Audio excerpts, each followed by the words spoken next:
Bismillah, alhamdulillah, wa salatu wa salam ala rasulillah wa ala alihi wa sahbihi ajma'in, amma ba'd. We were asked about the standing in the prayer that the Salafiyah and Wahabiyah, they do this thing where, they put their feet with your feet, and shoulder with your shoulder. You're glued to the other person, right? And they think this is from the Sunnah.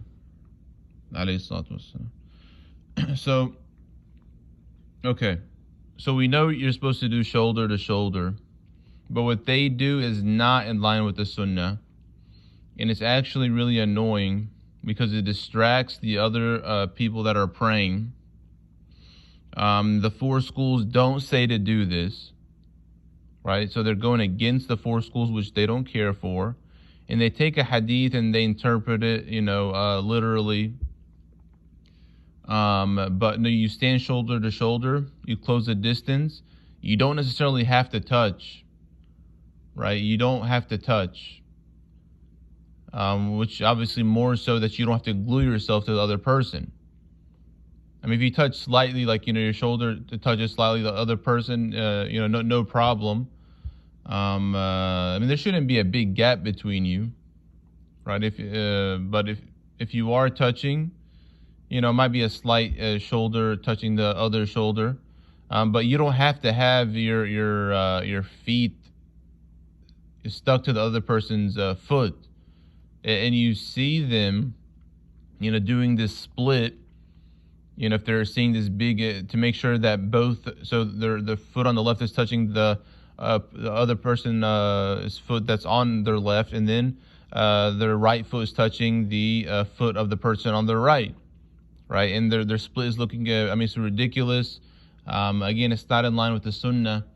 So, yeah, and again, it just distracts the people, right? In the whole prayer, they're focusing on their feet touching, right? And you're not concentrating on the ayat. You're not, establishing that connection with Allah subhanahu wa ta'ala. And again, they're going against the four schools, which they don't care for. Which the four schools, if they agree, then this is somewhat of an ijma'. It's not an absolute ijma' necessarily, but it's the overwhelming majority, 90% of the scholars, or so. So, yes, and if someone tries to do this, just ignore them. Don't give them your foot, right? Don't give them your knee. Again, stand shoulder to shoulder. Even if you don't touch the other person at all, your prayer is valid, right? And there's nothing on you at all, right? It's not makruh or anything. And then if your shoulders touch slightly, that's no problem in that. So. And the Salafi are going to do whatever they do. That's what they've done for a couple centuries now. And Allah subhanahu wa ta'ala knows best. Muhammad wa ala alihi wa sahbihi ajma'in.